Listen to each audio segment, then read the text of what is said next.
এই মাহফিলে পীর ও মুর্শিদ হযরত খাজা সাদ সুফি শেখ আব্দুর রহমান চিশতি নিজামী আল ফকরি রাদিয়াল্লাহু তাআলা আনহু পবিত্র উরুস উপলক্ষে এই মাহফিলে যা কিছু আলোচনা হয়েছে খুব ভালো। আমি অবশ্য সবে শুনিনি।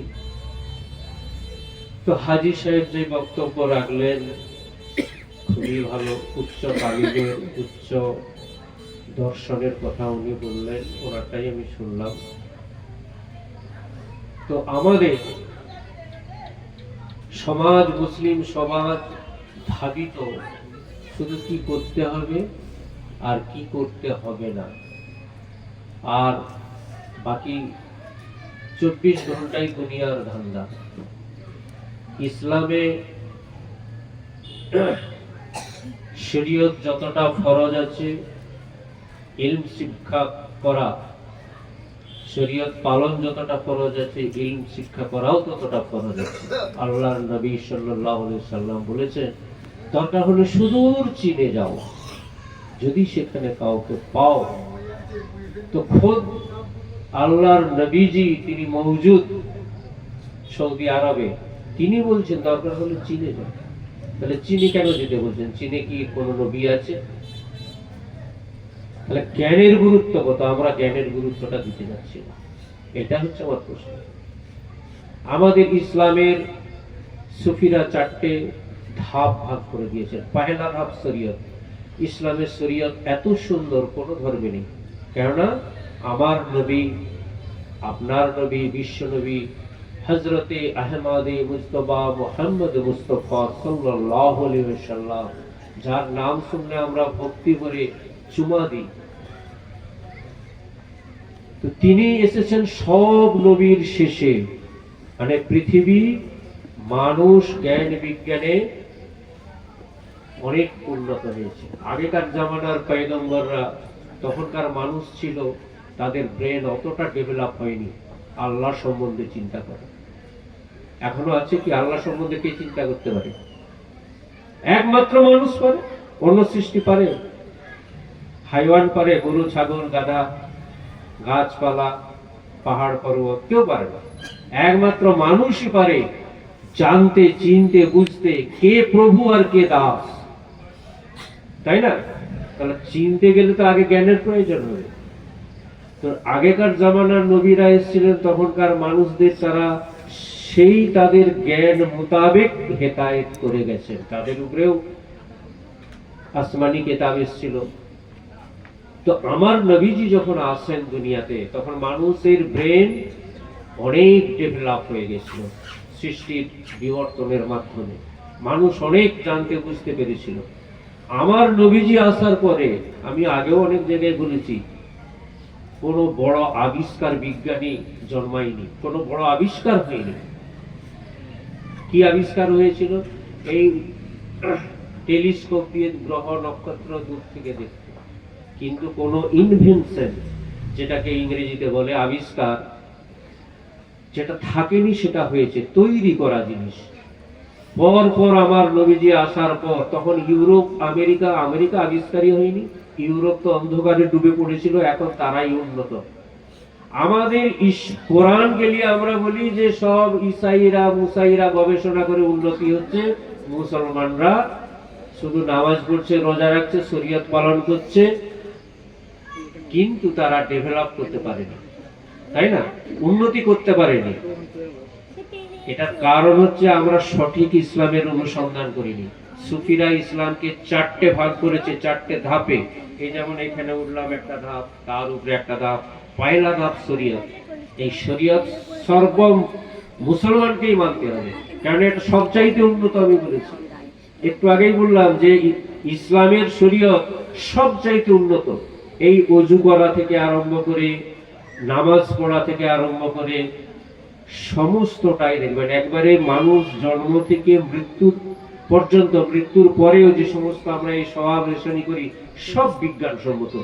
আগে তো সব ডাক্তাররা বলতো অ্যান্টিস্টোমাক, মানে খালি পেটে থাকা অস্বাস্থ্যকর। খালি পেটে যারা থাকে মানে গ্যাস হবে, রোজা রাখা অস্বাস্থ্যকর। বিজ্ঞান প্রমাণ করেছে 14 ঘন্টা বা তার বেশি যদি উপবাস দেয়, সেই মানুষের শরীরে এমন অ্যান্টিবডি তৈরি হয় যে সেটা তার রোগ প্রতিরোধ ক্ষমতা বাড়ায়। 14 ঘন্টার বেশি উপবাস, আমাদের তো রোজাতে কতক্ষণ দেওয়া হয়? প্রায় 3টে থেকে এদিকে ধরুন ভোর 3টে থেকে 6টা, বিভিন্ন সময়ে বিভিন্ন রকম হয়, 14 ঘন্টার বেশি হয়। এখন বিজ্ঞানীরা বলেছে ইসলামের যে রোজা এটা বিজ্ঞানসম্মত এবং মহা উন্নত, প্রত্যেকের রোজা রাখা উচিত। তাহলে এই নামাজ, রোজা, এই যে নামাজ, গোটা শরীরের রক্ত সঞ্চালন হয়। এই আমরা কিয়ামে দাঁড়ালাম, রুকু করলাম, সিজদা করলাম, জানেন মাথাকে নিচু করে কেউ যদি রাখে, নামাজ পড়ার দরকার নেই। কোনো অমুসলিমও যদি রাখে, তার মধ্যেও একটা শরীরের মধ্যে পরিবর্তন হয়, এই রক্ত চলাচল থেকে আরম্ভ করে অনেক কিছু। এই সারা শরীয়তের যে আবিষ্কার আমার রাসূল পাক সাল্লাল্লাহু আলাইহি সাল্লাম তার প্রভু আল্লাহ পাকের কাছ থেকে যেসব পেয়েছেন, এগুলো তো আর আল্লাহ বলে দেননি যে এইভাবে রুকু করতে হবে, নামাজ পড়তে হবে। কোরআনে কিন্তু কথাগুলো আছে, কিভাবে আছে এটা কিন্তু আমার নবীজি করে গেছেন। এটা আপনারা জানেন নিশ্চয়ই যে কোরআনে নামাজের কথা 82 বার আছে, 82 রকম তার মানে মতলব রয়েছে। কিন্তু ক ওয়াক্ত নামাজ পড়বো, 5 ওয়াক্ত না 2 ওয়াক্ত না 3 ওয়াক্ত না 4 ওয়াক্ত, কোরআন শরীফে নেই, এটা পবিত্র হাদিস শরীফে আছে। কেমন ভাবে রুকু করব, কেমন ভাবে উযু করব, কেউ তাড়াতাড়ি এসে আমরা কি হাত পা ধুয়ে নিই, আগে পাটা ডুবাই, এটা খুব খারাপ। আর আমাদের উযু করার সময় দেখবেন সবার শেষে পা ধুতে হয়, হয় না? এইটা বিজ্ঞানসম্মত। কে শিখিয়েছে? না সেই মহাবিজ্ঞানী আল্লাহ রাসূল সাল্লাল্লাহু আলাইহি সাল্লাম শিখিয়েছেন। এইভাবে যদি আমরা প্রত্যেকটা জিনিস দেখি, তো আমাদের মুসলিমদের যে শরীয়তের যে বিধান আছে, এগুলো মানুষ যদি পালন করে, সে নিরোগ থাকবে, তাদের যোগ করার ক্ষমতা থাকবে। আমাদের তো কত বড় বড় যোগ আছে আপনারা জানেন। কোরআন শরীফে আমরা যে নামাজ পড়ি, একটু বলে নি তাহলে, যখন বলতে বলছে সময় তো বেশি নাই, আমাকে মিলাদ করার টাইম দিয়েছে। দুরূদ পড়ুন, আল্লাহুম্মা সাল্লি আলা সাইয়্যিদিনা মাওলানা মুহাম্মদ ওয়া আলা আলি সাইয়্যিদিনা মাওলানা। আমরা সারা জীবন এই হাদিসের আমলগুলোই করে গেছি, বা যেগুলো শরীয়তের এইগুলোই পালন করে গেছি। এই নামাজের কথাই আমি বললাম, রোজার কথা বললাম। নামাজ হচ্ছে এই শরীয়তে 5 বার যে আমাদের বিধান, এগুলো পালন করছি।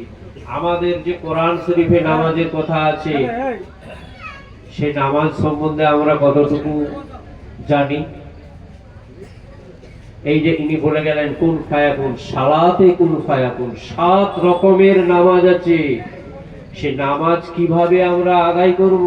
আদম আলাইহিস সালামকে আল্লাহ পাক পড়িয়েছিলেন সেই নামাজ, হাফিজুস সালাত, সালাতে মাকুশ, সালাতে উস্তা, এই রকম বহু সালাতের 7 রকমের নামাজ আছে। তো আমরা এগুলো সব পড়ি, আমরা এগুলো জানি, চিনি।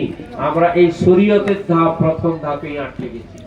তো আমাদের প্রথম ধাপটাই হচ্ছে শরীয়ত। হাদিস শরীফে আছে আস-শরিয়াতু আকওয়ালিহি, আল্লাহর রাসূল বলে গেছেন শরীয়ত হচ্ছে আমার বাণী, কাউল। তিনি যা বলে গেছেন এটাই হচ্ছে শরীয়ত।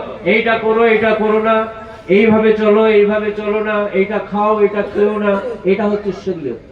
তরিকত কি না? তরিকত আফওয়ালিহি, আমার যে ফেল, আমার যে চলার তরিক, আমার যে কথা বলার তরিক, আমার যে বিভিন্ন রকম তরিক, মত পথ, এটা হচ্ছে তরিকত। আর হাকিকাত আহওয়ালিহি, তার 63 বছর জীবনের জিন্দেগিতে তিনি যা দর্শন করেছেন, তার যা উপলব্ধি হয়েছে, এটা হচ্ছে হাকিকত। আল মারিফাতু ইরফানিহি, আমি যেটা চিনেছি। চেনা কাকে বলে? জ্ঞান অর্জনের করা এবং দেখা, এই দুটোকে বলে চেনা। আমি দেখে নিলাম কিন্তু চিনলাম না। একটা আলো আধারিতে একটা খড়বিচালি পড়ে আছে, সাপ মনে করলাম, দেখলাম তো, কিন্তু চেনা হলো কি? চেনা হচ্ছে দেখতে হবে জ্ঞানের সাথে। তো আল হাকিকাত ইরফানে, আল মারিফাত ইরফানে, মারিফত হচ্ছে চেনা। তো আল্লাহকে আমরা কবে চিনব? আমরা যাকে বান্দা, আমরা যে আল্লাহর বান্দা, এই ব্যক্তি যদি কারো ঘরে মজুর থাকে, কারো ঘরে যদি কর্মচারী থাকে, সে যদি বলে হ্যাঁ গো তোমার প্রভুর নাম কি, তোমার মালিকের নাম কি, কার ঘরে কাজ করো, বলে অমুকের যার ঘরে কাজ করি তাকে আমি চিনিও নি, তার নামও জানিনি, কে সে, আমি যাই কাজ করি পালিয়ে আসি, কি দরকার বাবা। তো আমরাও হচ্ছি সেরকম, আল্লাহকে আমরা চিনি না, আল্লাহ আল্লাহ ডাকছি। আল্লাহ কি বলছে? আহুয়ামা আকুম আয়না মাকুম, তো হে আমার বান্দা তুমিও যেখানে আমিও সেখানে। তো আমি তো এখানে, আমরা এত মানুষ এখানে, আল্লাহ কোথায়? এর জ্ঞান অর্জন করতে হবে। এটা একমাত্র হাকিকত ও মারিফাতের জ্ঞান। তবে তার আগে কিন্তু শরীয়তের জ্ঞান অর্জন করতে হবে। এই মক্তব মাদ্রাসায় পড়ে তার শরীয়তের আমল করতে হবে। পীর ধরে তরিকতের, পীর ধরে তরিকত শিখতে হবে। এবং হাকিকত জ্ঞান যখন আপনার আসবে তখন মারিফতের টাকও চলে আসবে। আপনি তখন পীর অন্বেষণ করবেন, পীরের পায়রাবি করবেন। অনেকে বলে যান কেন পীর ধরবো, পীর কি পার করিয়ে দিবে নাকি, পীরও যা আমিও তা। এটা মোটেই ঠিক না। মানুষের তো একটা দুনিয়াবি জানা গেছে যে আমাদের একজন যে কোনো কাজের একজন শিক্ষক লাগে না লাগেনি, যে যে কাজই করুক। তাহলে আধ্যাত্মিক জিনিসটা এত, আল্লাহ বলছেন আমি তোমার এত কাছে আছি তোমরা জানো না, ওয়ানাহনু আকরাবু ইলাইহি মিন হাবলিল ওরিদ, আমি তোমার গর্দানের শাহরগের চেয়েও করিব আছি, নিকট আছি। তাহলে আমাদের গর্দানের শাহরগের চেয়েও সে নিকটে আছে, আমরা চিনি না। তো এই জ্ঞান অর্জনের জন্য আমাকে ধরতে হবে তরিকতের পীর। তো সর্বাঙ্গীন সুন্দর হচ্ছে যদি শরীয়ত, তরিকত, হকিকত ও মারিফত এই চারটে ধাপকে আমি পূর্ণ করতে পারি, এই কথা। আর আমাদের এই যে দিন আল্লাহ পাক আমাদের নবীকে পাঠিয়েছেন, এই নবীকে আমরা চিনি কি? এই জায়গাতে ভুল হচ্ছে আমাদের সঙ্গে। আমরা চিনি সেই আব্দুল্লাহ আমিনার ছেলে মুহাম্মদ সাল্লাল্লাহু আলাইহি সাল্লাম, তিনি 570 খ্রিস্টাব্দে জন্মগ্রহণ করে তিনি 63 বছর ধরে আল্লাহর হুকুম মোতাবেক দিন প্রচার করেছেন এবং মদিনার মাটিতে তিনি বিশ্রাম করছেন। এই মোহাম্মদ কি গো, এটাই তো জাহেরা। তো মোহাম্মদের আদিটা জানতে হবে, এটা তো তার শেষ।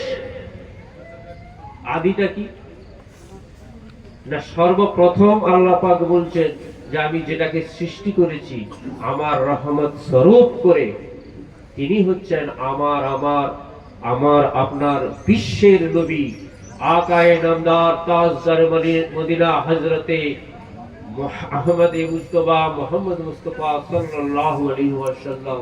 অনেকে আবার এটাকে করে ওরা চুমু খায়, চকচক করে। এই গোলাম মুর্তজা বিভিন্ন ওয়াজ সব বিভিন্ন জায়গায় বলেছে। আরে নবীর প্রতি মোহাম্মত যদি না থাকলো তাহলে আমার আল্লাহ কোথায়, আর আল্লাহর দিন ইসলাম কোথায়? কে এনেছে দিন? কার উপরে নাজিল হয়েছে? কারো উপরে তো, তোদের উপরে তো নাজিল হয়নি। মুহাম্মদ সাল্লাল্লাহু আলাইহি সাল্লামকে যদি ওইটুকুই আপনারা জেনে রাখেন যে আব্দুল্লাহ আমিনার ছেলে, আপনাদের চেনা হলো না। কোরআন শরীফ কি বলছে? লাকাদ জাআকুম রাসূলুম মিন আনফুসিকুম, আমি তোমার নফসের মধ্যে, তোমার ওজুদের মধ্যে, তোমার দেহের মধ্যে আমি এক রাসূলকে প্রেরণ করেছি। বান্দার ওজুদের মধ্যে রাসূল আছে, আমার আপনার সবের মধ্যে। সেই রাসূলকে চিনতে হবে। সেই রাসূলকে যতক্ষণ না আমরা চিনতে পারি তা আমাদের জিন্দেগি বেকার। দুনিয়াবি মানুষ সবাই সেই 1400 বছর আগেকারে দেহধারী মুহাম্মদ ইবনে আব্দুল্লাহ সাল্লাল্লাহু আলাইহি সাল্লামের কথাটার বাইরে কেউ আর মুহাম্মদের পরিচয় জানতে পারে না। আরে মুহাম্মদ যে চাঁদ ছিল, মুহাম্মদ আমাদের কিয়ামে পড়ি না তালা আল বদরু আলাইনা, দেখো দেখো আকাশের চাঁদ। এই বদর মানে হচ্ছে কি? পূর্ণিমার চাঁদ, জানেন? আর কামার মানে এই গোটা মাসের চাঁদ, যেমন শাবান মাস, রমজান মাস, এইসব মাস। আর যে দ্বিতীয়ার চাঁদ তাকে কি বলে জানেন? আল হিলাল, প্রথম যে উদিত হচ্ছে চাঁদ। আমরা যে চাঁদ দেখি না রোজার আগে, ঈদের আগে, তো এইসব অনেক কথা। মোহাম্মদকে চেনা একমাত্র আল্লাহর আউলিয়া ছাড়া কেউ চিনতে পারবে না সঠিকভাবে যে মোহাম্মদ কি জিনিস। আল্লাহ অনেক দূরের ব্যাপার। যে কেউ চিনেছে, যে জেনেছে সে গুম হয়ে গেছে, যে নিজেকে চিনেছে সে গঙ্গা হয়ে গেছে, বোবা হয়ে গেছে। যে নিজেকে যে জানতে পারলো, এর ধরুন হাদিস আছে তো, মান আরাফা নাফসুহু ফাকাদ আরাফা রাব্বুহু, যে চিনলো নিজেকে সে চিনলো তার রবকে। আর এর জন্য জ্ঞানের দরকার আছে। এই জ্ঞান এমনি পুঁথিগত বিদ্যা নয়। কত মানুষ, জাপানের একজন ডাক্তার, সেদিনে পেপারে দেখছিলাম, সে আল্লাহ রসুল সাল্লাল্লাহু আলাইহি সাল্লামের এক ভবিষ্যৎবাণী শুনে যখনই দেখলো এখন মিলে গেল, সে মুসলমান হয়ে গেল। বলুন সুবহানাল্লাহ। কি করে হলো? 1400 বছর আগে বলেছেন, ঘটে যাচ্ছে ঘটনাগুলো। কি পাওয়ারে বলেছে, সে যদি আমাদেরই মতো মানুষ হবে। এই ধরনের নিজেকে, নিজের যে নবী, এই নবী সম্বন্ধে জ্ঞান থাকা দরকার। নবী কি, রাসূল কি, পয়গম্বর কি। এখন তো এটা তো ক্লাস নয়, আমাদের মজলিস হয় বাবা। এখানে তো মজলিস হয় নাকি? এটা মজলিস নয়। এই মজলিসে সব শিক্ষা দেয়া হয়। পীর থেকে খাজা বাবার হুকুম আছে, কেউ যদি কোনো এই তরিকার পীর যদি মুরিদ করে, তার উপরে ওয়াজিব মুরিদকে শিক্ষা দেওয়া। আর মুরিদের জন্য তো ফরজ অবশ্যই শিখতে হবে, না হলে তার মুরিদ হওয়া বেকার। যে মুরিদ হলো, শিক্ষা করলো না, তার বেকার মুরিদ হওয়া, তার আবার অন্য জায়গায় মুরিদ হতে হবে, দরকার নেই। এবারে আমি মিলাদ শেষ করছি। মিলাদের নিয়ম আমরা বিভিন্ন দরবারের মহফিলে দেখি, এই বক্তব্য শেষ করলো, দাঁড়িয়ে পড়লো, ইয়া নবী সালাম আলাইকা। এটা কিয়াম, দাঁড়ানো মানে তো কিয়াম। মিলাদ করেনি। মিলাদ হচ্ছে নবীজির জন্ম বৃত্তান্ত বয়ান করা কিছু। কারণ আমার নবী তিনি নাভি কর্তৃত অবস্থায়, মানে নাভি কাটা অবস্থায় জন্মগ্রহণ করেছেন। আমার নবীর ছায়া থাকেনি। আমার নবীর যে কি মর্তবা, একেবারে কিয়ামত পর্যন্ত আলোচনা চলবে। কারা করবে? মুসলিম অমুসলিম প্রত্যেকে করবে। এখনো তার রাজতত্ত্বকে সম্পূর্ণ জানে না, এখনো তার সব কথাই চলছে। ধরছে পড়ুন, আমি মিলাদ শুরু করছি। আল্লাহ